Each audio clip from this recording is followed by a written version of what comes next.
దశాబ్ద కాలంగా అటు యూపీఏ ప్రభుత్వం చేసింది కానీ, రాష్ట్ర విభజన కానీ, ఆ తర్వాత తదుపరి వచ్చిన ఎన్డీఏ కానీ, వీళ్ళు చేస్తున్న చూస్తే నమ్మశక్యంగా లేవు. వాళ్ళే ప్రభుత్వాల్లో ఉండి వాళ్ళే విక్టిమ్స్లా మాట్లాడతారు. ఇలాంటిదే ఢిల్లీ ముఖ్యమంత్రిగా కేజ్రీవాల్ గారు ఉన్నప్పుడు ఆయన కేంద్ర ప్రభుత్వం కానీ, అక్కడ లెఫ్టినెంట్ గవర్నర్ కానీ సహకారం ఇవ్వట్లేదు ప్రభుత్వం నడపడానికని ఆయన ప్రొటెస్ట్ చేసినప్పుడు ఆయన అందరూ అపహాస్యం చేశారు. అదే పరిస్థితి ప్రపంచంలోనే అత్యంత శక్తివంతమైన ప్రజాస్వామ్య దేశమైన భారతదేశానికి ప్రధానమంత్రిగా ఉండి ప్రధానమంత్రి గారే చాలా నిస్సహాయత స్థితిలో ఉన్నట్టుగా పార్లమెంట్ నన్ను నడపనివ్వనే పరిస్థితిలో వచ్చేసాం, మేము నన్ను ఎవరు నడపనివ్వట్లేదు, నన్ను విక్టిమ్ చేసేసారని చెప్పి ఆయన నిరసన చేయడం ఇది బేసిక్గా నమ్మశక్యంగా లేదు. ప్రజలు ఆయన ఎన్నుకున్నదే చాలా బలమైన వ్యక్తి అని, ప్రజల పక్షాన్ని నిలబడే వ్యక్తి అని చెప్పి నాతో పాటు అందరం ఆయన వెంట నడిచాం. అవిశ్వాస తీర్మానానికి నిజంగా చర్చకి కానీ వచ్చిండుంటే 1-2 రోజుల్లో చాలా నిజాలు వచ్చాయి. ముందు నుంచి మేము చెప్తున్నట్టుగానే భారతీయ జనతా పార్టీలో కూడా తప్పులు ఉన్నాయి, ప్రజల కోసం స్పెషల్ కేటగిరీ స్టేట్కి సంబంధించి వాళ్ళలో కూడా తప్పులు ఉన్నాయి, వాళ్ళు కూడా దీన్ని దాటేస్తున్నారు. అలాగే టీడీపీ పార్టీ కూడా దీన్ని దాటేస్తుంది, అలాగే ప్రతిపక్షం కూడా. వీటన్నిటిని దృష్టిలో పెట్టుకొని చర్చకి రాకపోవటమే అందరికీ ఉపయోగం. అటు భారతీయ జనతా పార్టీకి ఉపయోగం, తెలుగుదేశం పార్టీకి ఉపయోగం, వైఎస్ఆర్సీపీకి ఉపయోగం.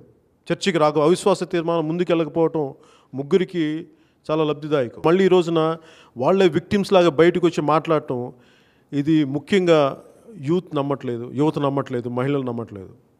మాకు కూడా అదే ఆవేదన, అదే కోపం అదే ఉంది. ఈ రోజున ఇందాక తెలుగుదేశం పార్టీ నిరసనలు కూడా చూస్తుంటే నమ్మశక్యంగా లేవు. అది ఎలా ఉందని ప్రధానమంత్రి గారు చేసింది ఎంత నమ్మశక్యంగా లేదో ఈరోజు తెలుగుదేశం పార్టీ కూడా ఇంతకాలం ఎన్డీఏ భాగస్వామిగా ఉండి ఈ రోజున మళ్ళీ వాళ్ళు నిరసనలు చేస్తుంటే అది నమ్మశక్యంగా లేవు. వీటన్నిటిని మేము ఒక తృతీయ శక్తిగా చాలా బలంగా దీన్ని ముందుకు చూస్తున్నాం. యువత ఆకాంక్షకి, ఒక కొత్త తరం ఆకాంక్షకి, ఒక కొత్త తరహమైన బాధ్యతతో కూడిన ఒక రాజకీయ ప్రక్షాళనకి మేము శ్రీకారం చుట్టబోతున్నాం. ఎలా చూస్తున్నామంటే దీన్ని ఒక పొలిటికల్ అకౌంటబిలిటీ, వీళ్ళు నిలబడాల్సిన పరిస్థితులు ఉన్నాయి.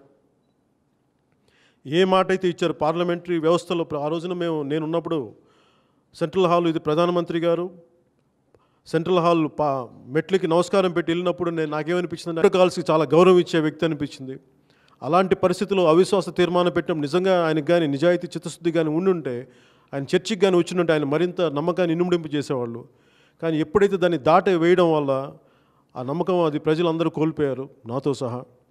దీనివల్ల మీరు ప్రతిపక్షానికి బలం ఇచ్చారు తప్ప మీ చిత్తశుద్ధిని నిరూపించుకోలేకపోయారు. దీంట్లో స్పెషల్ కేటగిరీ స్టేటస్ ఇవ్వకపోవడంలో, ముందుకు తీసుకెళ్ళకపోవడంలో భారతీయ జనతా పార్టీ చాలా పెద్ద పాత్ర వహించింది. మీ మేనిఫెస్టోకి ఇచ్చిన విలువ, 1997లో మీ మేనిఫెస్టోకి ఇచ్చిన విలువ, ఒక కాన్స్టిట్యూషనల్ గివెన్ గ్యారంటీడ్ ప్రామిస్కి మీరు నిలబడలేకపోయారు. ఇది మా అందరికీ చాలా బాధగా ఉంది. ఈరోజు చూడడానికి మేమందరం చూస్తున్నాం. కానీ ఇవన్నీ అలాగే తెలుగుదేశం పార్టీ కానీ వైఎస్ఆర్సీపీ కానీ వీళ్ళందరూ చేస్తున్నాయి కూడా నమ్మశక్యంగా లేవు. ఇవన్నీ ప్రజల్ని చాలా ఏదో ఒక ఎంగేజ్ చేయడం, ఎంటీ పొలిటికల్ ఎంగేజ్మెంట్ తప్ప అంతకుమించి కన్స్ట్రక్టివ్గా ఇది నిజంగా పొద్దున్నే ఉండవల్లి గారు కూడా నేను ట్వీట్ చేశాను. ఇవన్నీ ఏంటంటే మీరు ఈ రోజున నిరసన దీక్షలు చేస్తున్నారు, రేపొద్దున మళ్ళీ మీరు తిరిగే ఎన్నికల్లో పార్లమెంట్ ఎంపీలుగా వస్తే మళ్ళీ మీరు ఎలా సాధిస్తారో చెప్పాలి. అది చాలా అవసరం, చాలా బలంగా ఉంది. అలాగే మేము కోరుకునేది కూడా ఏంటంటే అసలు వీటన్నిటికీ ఆల్టర్నేటివ్ ఒక కొత్త చాలా బలమైన రాజకీయ శక్తి ఒకటి రావాల్సి ఉంది.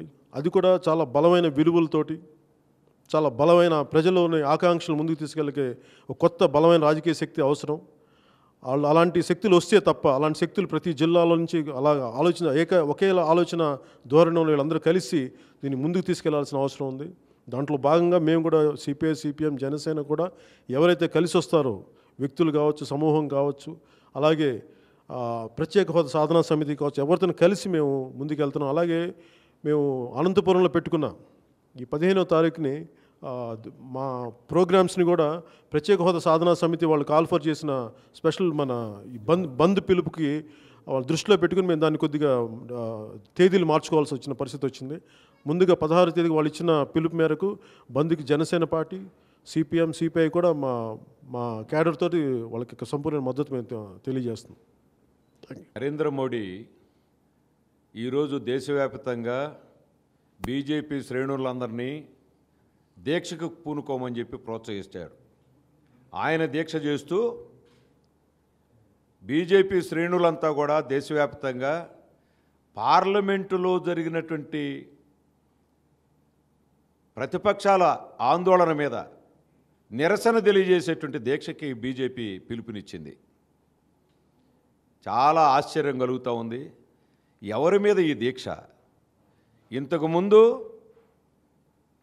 ఢిల్లీ ముఖ్యమంత్రి ఆందోళన చేస్తే ఢిల్లీ ముఖ్యమంత్రిగా ఉన్నటువంటి వాళ్ళు ఆందోళన చేయకూడదని చెప్పి ఆక్షేపణ తెలియజేసిన ప్రధానమంత్రి ఈరోజు ప్రధానమంత్రే ఈ దీక్షకు పూనుకోవడం అంటే ఎవరి మీద ఈ దీక్ష? ప్రజల మీద యుద్ధమా ఇది? మేము ప్రశ్నిస్తూ ఉన్నాం. పార్లమెంటులో అవసరమైన సంఖ్య కంటే అదనంగా పెద్ద ఎత్తున అవిశ్వాస తీర్మానానికి పార్లమెంటు సభ్యులు సిద్ధమైతే దాన్ని స్వీకరించకుండా మెజారిటీ ఉంది కదా పార్లమెంట్లో అని బుల్డోజ్ చేసి ఈరోజు ప్రజల్ని తప్పుబట్టేటువంటి ప్రతిపక్షాలను తప్పుబట్టేటువంటి కార్యక్రమానికి బీజేపీ పూనుకోవడం ఇది పచ్చి నిరంకుశమైనటువంటి చర్య తప్ప, ఇది హిట్లర్ని గుర్తు చేసేటువంటి చర్య తప్ప మరొకటి కాదు. ఈ ప్రధానమంత్రి బీజేపీ అనుసరిస్తున్నటువంటి విధానాలకు వ్యతిరేకంగా మన రాష్ట్రంలో ఉన్నటువంటి 5 కోట్ల మంది ప్రజానీకం 16వ తారీఖున రాష్ట్ర వ్యాప్తంగా బంద్ నిర్వహించి మండల స్థాయిలో గ్రామ స్థాయిలో ప్రజలందరూ రోడ్డెక్కి ఈ బీజేపీ దానికి వంతబాడిన తెలుగుదేశం ఇద్దరిని కూడా ముద్దాయిల్ని చేసి ప్రజాక్షేత్రంలో నిలబెట్టాలని చెప్పేసి మేము పిలుపునిస్తా ఉన్నాం. 16వ తారీఖున రాష్ట్ర వ్యాప్తమైన బంద్ ఉన్నది కనుక 15వ తారీఖున పవన్ కళ్యాణ్ గారు వామపక్ష సిపిఐ సిపిఎం పార్టీలు తలపెట్టినటువంటి అనంతపురం కార్యక్రమాన్ని మరో తేదీకి వాయిదా వేయాలని చెప్పి భావిస్తూ ఉన్నాం. తేదీలు, ఆందోళనలు, తదుపరి రూపం ఇట్లాంటి విషయాలన్నీ కూడా కొద్ది రోజుల్లోనే మేము ప్రకటిస్తాం. రాష్ట్ర వ్యాప్తంగా ఉధృతమైనటువంటి స్థాయిలో ఉద్యమాలు, ప్రత్యేక హోదా, విభజన హామీల అమలు డిమాండ్ల కోసం పెద్ద ఎత్తున ఆందోళన కార్యక్రమాలు చేపడతాం. రాష్ట్రంలో అటు బీజేపీ ఇటు తెలుగుదేశం పూర్తిగా అడుగుజారిపోతున్న నేపథ్యంలో వీళ్ళ మీద ఎక్కుపెట్టి బీజేపీ మీద ఎక్కుపెట్టి ఆందోళన చేయాల్సినటువంటి అవసరం ఎంతైనా ఉన్నది. దానికోసం అన్ని శక్తులు ముందుకు రావాలని చెప్పి మేము పిలుపునిస్తున్నాం.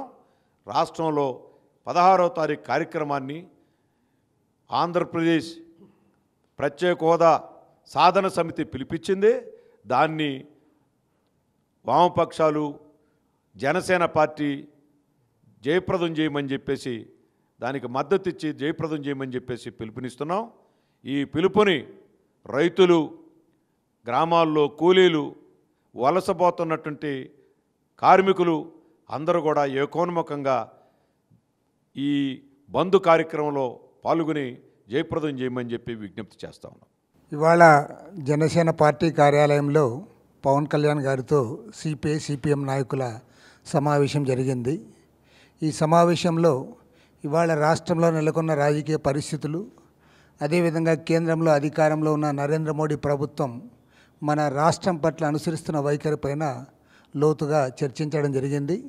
ముఖ్యంగా విజయవాడ నగరంలో 3 పార్టీల ఆధ్వర్యంలో జరిగిన పాదయాత్ర కార్యక్రమంలో పాల్గొన్న వారందరికీ కూడా అభినందనలు తెలియజేస్తూ ఉన్నాం.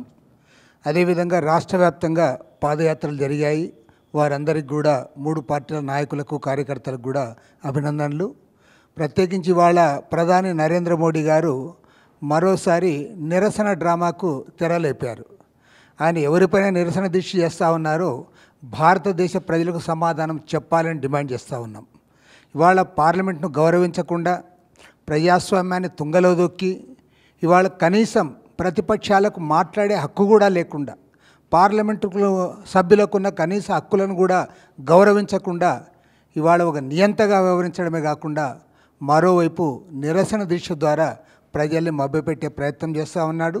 దీన్ని తీవ్రంగా తప్పుపడతా ఉన్నాం. మేము స్పష్టంగా అడుగుతూ ఉన్నాం, ఆంధ్రప్రదేశ్ రాష్ట్రానికి ప్రత్యేక హోదా ఇస్తాం, విభజన హామీలు ఇచ్చిన మాట వాస్తవమా కాదా అని అడుగుతూ ఉన్నాం. సాక్షాత్తు పార్లమెంట్లో ఫిబ్రవరి 20, 2014 నాడు ఏ వాగ్దానాలైతే చేశారో, ఆనాటి ప్రధాని డాక్టర్ మన్మోహన్ సింగ్ గారు ఏవైతే చెప్పారో వాటిని అమలు చేయాలని చెప్పి మా 3 పార్టీలు డిమాండ్ చేస్తూ ఉన్నాయి. ఆ రకంగా అమలు చేయకుండా ఇవాళ దీనికంతటి కూడా కారకుడైన వాడు ప్రధాని నరేంద్ర మోడీ. నువ్వు పార్లమెంట్ను గౌరవించవు, చట్టాలను గౌరవించవు, ప్రజాస్వామ్యం అంటే నమ్మకం లేదు, కనీసం పార్లమెంట్ సభ్యులతో 10 నిమిషాలు మాట్లాడడానికి కూడా నీకు ఓపిక లేదు. పైగా ఇప్పుడు నిరసన దీక్ష పేరుతో డ్రామాలు ఆడతావా? అందుకోసమే దొంగ అన్నట్లుగా ఇవాళ నిరసన దీక్షలు పూనుకుంటూ నరేంద్ర మోడీ వైఖరిని నిరసిస్తూ ఉన్నాం. ప్రత్యేక హోదా విభజన హామీల సాధనా సమితి ఆధ్వర్యంలో ఈ నెల 16వ తేదీ రాష్ట్ర వ్యాప్తంగా 5 కోట్ల మంది ఆంధ్రప్రదేశ్ ప్రజలందరూ కూడా రోడ్డెక్కాలని కోరుతా ఉన్నాం. బంద్లో పాల్గొనడం ద్వారా ఈ ప్రభుత్వానికి బుద్ధి చెప్పాలి. ఖచ్చితంగా సాధించేంతవరకు కూడా పోరాడి సాధించి తీరుతాం. ఈ ఉద్యమాన్ని మరింత ముందుకు తీసుకోవడంలో భాగంగానే అనంతపురంలో 15వ తేదీ తలపెట్టిన సమావేశం, సభ, ర్యాలీనంతా కూడా మేము వాయిదా వేసుకుంటా ఉన్నాం. మరలా ఆ డేట్స్ కూడా పవన్ కళ్యాణ్ గారితో మాట్లాడిన తర్వాత అనౌన్స్ చేయడం జరుగుతుంది. ఖచ్చితంగా ఉద్యమాన్ని ముందుకు తీసుకుపోతాం, సాధించేంతవరకు కూడా పోరాడతాం. ఆ రకంగా మేము ముందుకు పోయే క్రమంలోనే ఈ కార్యక్రమాలు ఉంటాయని మనవి చేస్తాం.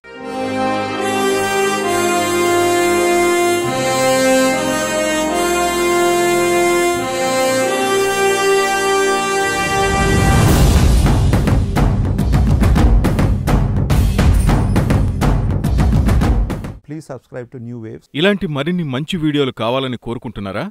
అయితే పక్కనే ఉన్న గంట సింబల్ను క్లిక్ చేయండి. అలాగే సబ్స్క్రైబ్ చేయండి.